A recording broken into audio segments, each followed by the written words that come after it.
곽수종의 뉴스 정면 승부. 곽수종의 뉴스 정면 승부.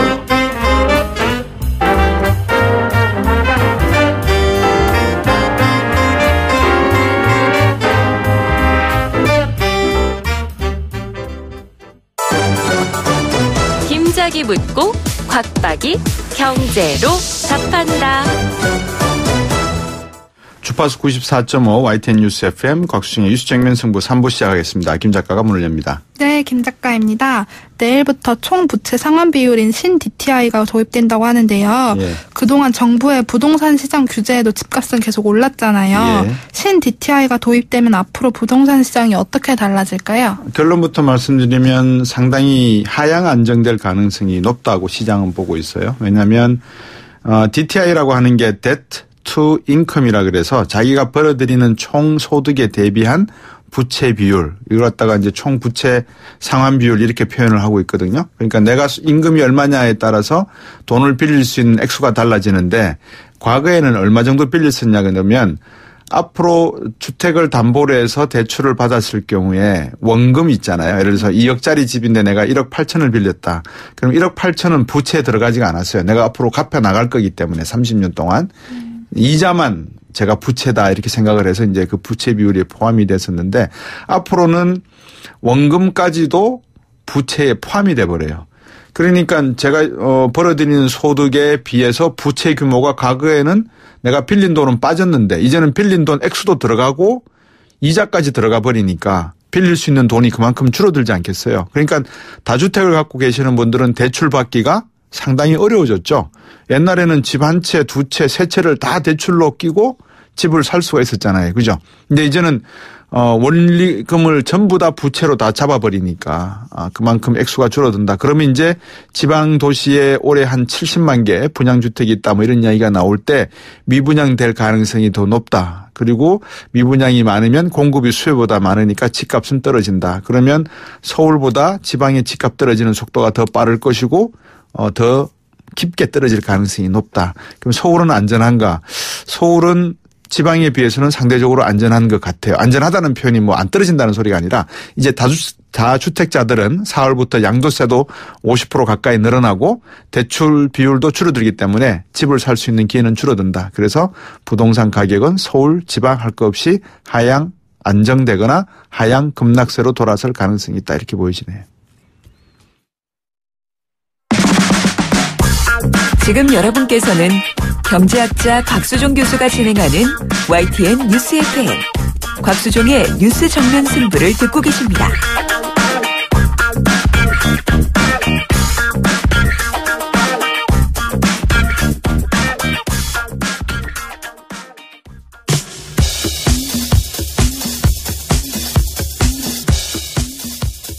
노동일 박상병의 동상이몽.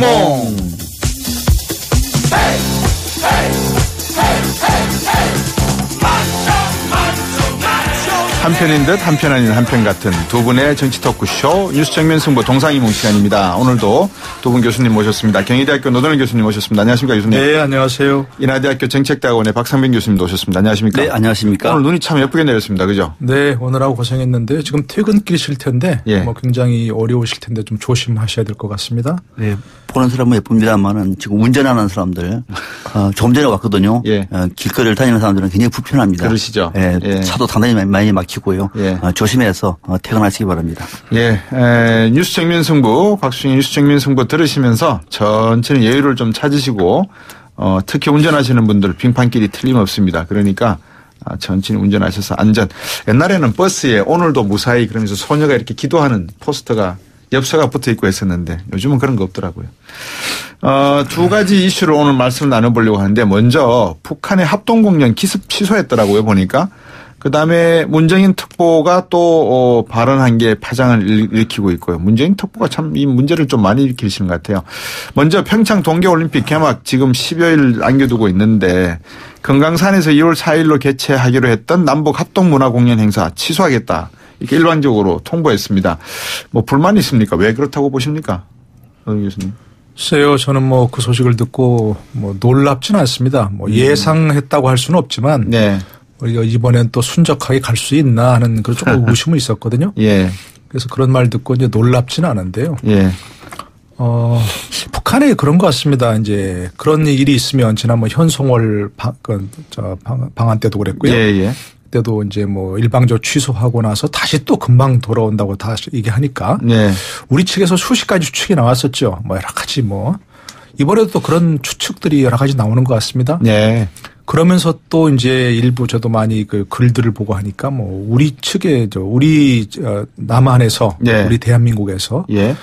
야당과 뭐 그 수구 세력의 어떤 뭐 또 이걸 비난하는 예. 뭐 그런 글들이 나오고 예. 북한의 뭐 그런 의도가 아닐까 싶기도 해요. 예. 그러면서 뭐 북한은 한마디 설명도 없잖아요. 예.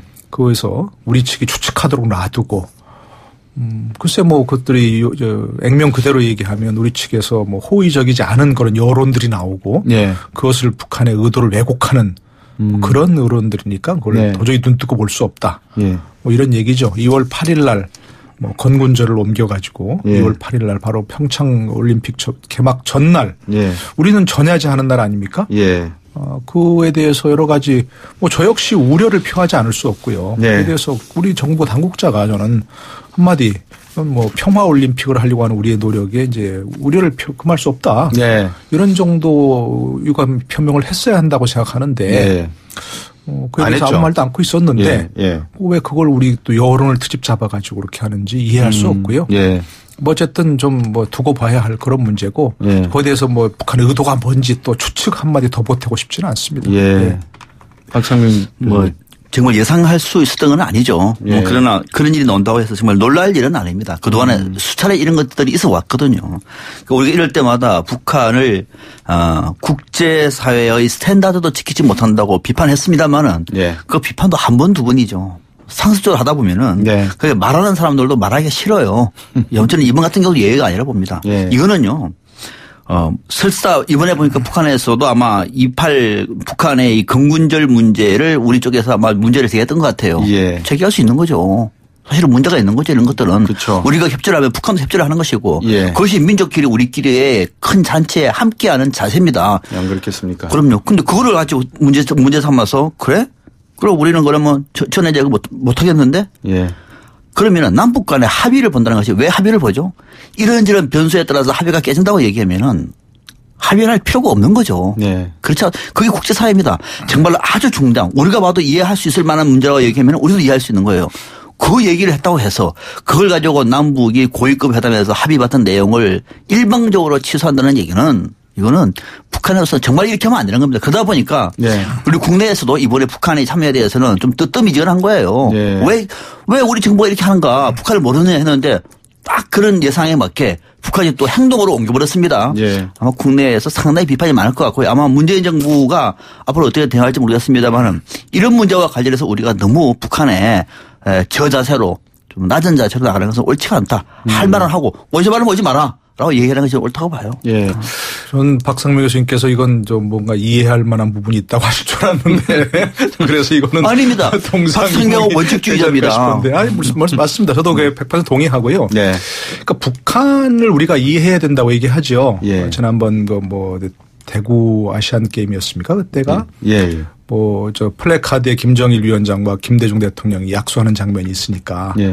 장군님 얼굴이 뭐 비해졌고 있다 이러면서 그냥 울부짖는 그 젊은 학생들이 가서 그걸 네. 떼어서 소중하게 들고 다니는 그런 모습을 보면서 왜 참 어처구니 없죠. 그걸 볼 때 네. 어처구니 없고 또 한편으로는 참 안쓰럽죠. 그렇게 하지 않으면 안 되는 그 아이들의 상황 네. 젊은 아이들인데 네. 그걸 뭐 그러나 이해합니다. 우리가 어쩔 수 없이 그렇게 하지 않으면 살아남을 수 없는 네. 그 체제의 특성을 그리고 여러 가지 그야말로 북한이 그동안 뭐 목리를 부리거나 자기들 멋대로 하거나 네. 우리를 무례하게 대하거나 하는 걸 우리 뭐 정부 측이나 이런 데서는 뭐 우리가 큰 형님으로서 잘 사는 우리가 못 사는 아우들을 뭐 이해해야지 그건 이해할 수 있습니다. 그러나 똑같은 그런 맥락에서 네. 북한도 우리를 이해해야 됩니다. 우리 특성을 그렇죠. 예. 자유민주주의 국가라는. 예. 그걸 우리가 얘기해야 됩니다. 예. 북한은 당연히 알 것이야 우리를. 예. 그렇게 하지 말고요. 예. 우리도 어떤 장관급 회담이든지 뭐 지난번 그 조명균 장관이 며칠 전에 얘기했죠. 예. 그 건군절도 북한 내부의 수요에 의한 것이고 네. 갖가지 무기가 다 나올 것이다. 그게 뭐 평론가입니까? 그렇게 네. 얘기할 수 있는 겁니까? 네. 우리의 특성상 그건 용납할 수 없다. 얘기해야 되고요. 그에 대해서 여러 가지 여론의 비판이 나오는 것, 야당의 목소리가 나오고 예. 또 비판의 어떤 여론이 일어나는 것.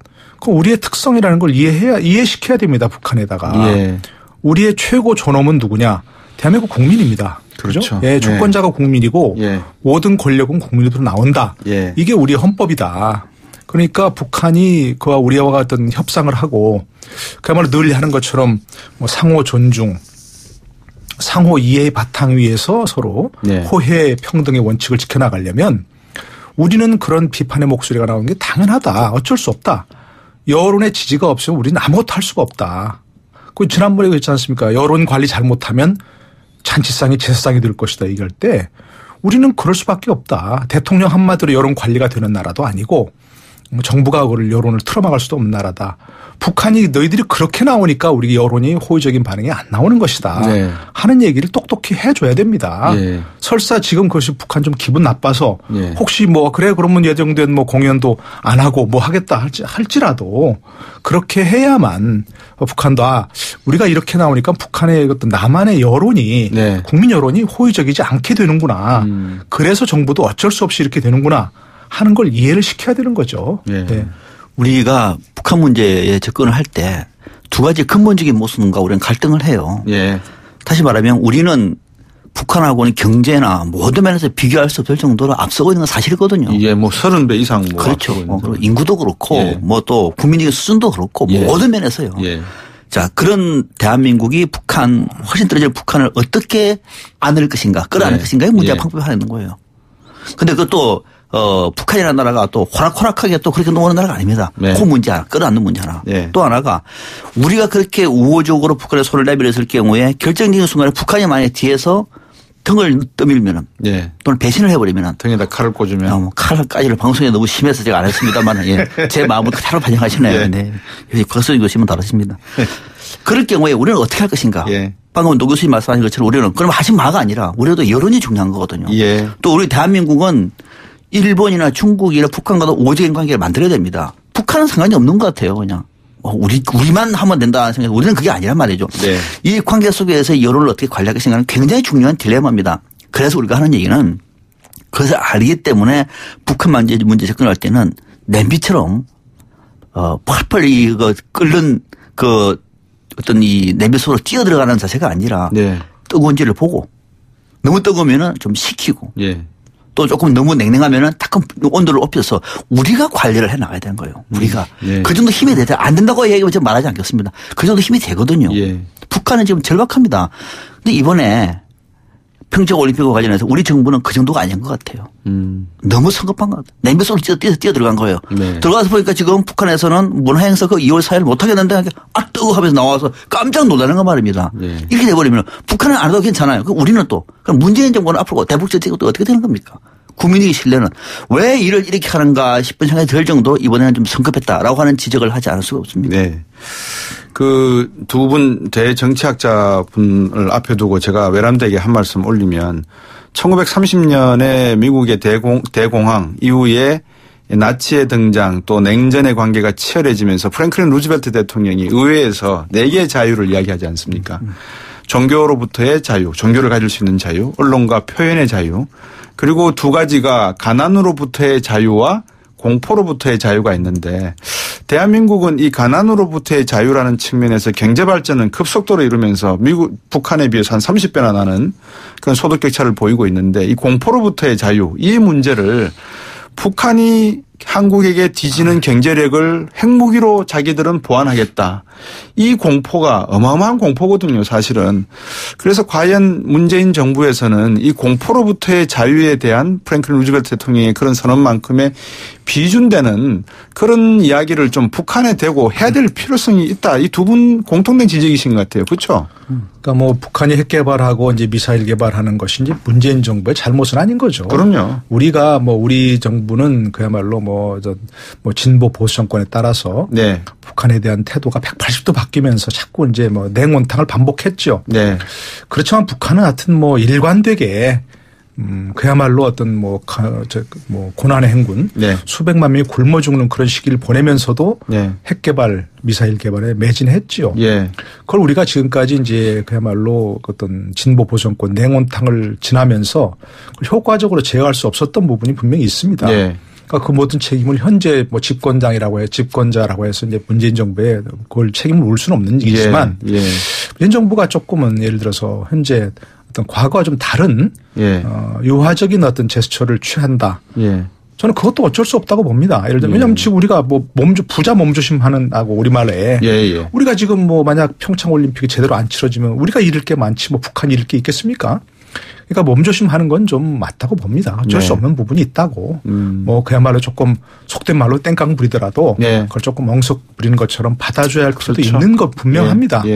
그러나 그 가운데서도 이렇게 당신들이 이렇게 하면 국민 여론의 지지를 받지 못한다. 우리 정부는 어쩔 수 없이 하더라도 국민들의 마음을 살 수가 없다. 그건 결국 대한민국에서는 치명적인 것이다.